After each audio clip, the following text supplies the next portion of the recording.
Hey folks, hello and welcome to this YouTube channel. In this video, I'm gonna teach you how to fix an error cannot find script file task.vbs in Windows or computer. So without any further ado, let's begin. The very first step is here at the bottom search bar, you need to type for task scheduler.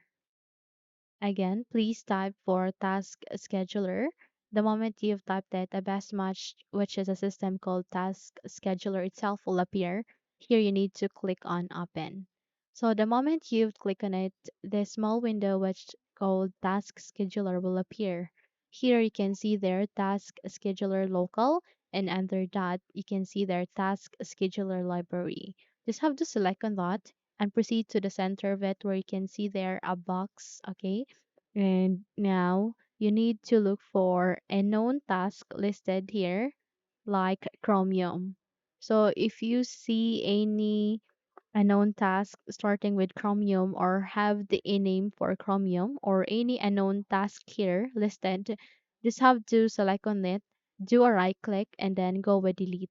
So the reason why you have faced an error because there are unknown tasks here listed. So make sure that you have deleted all of them, okay?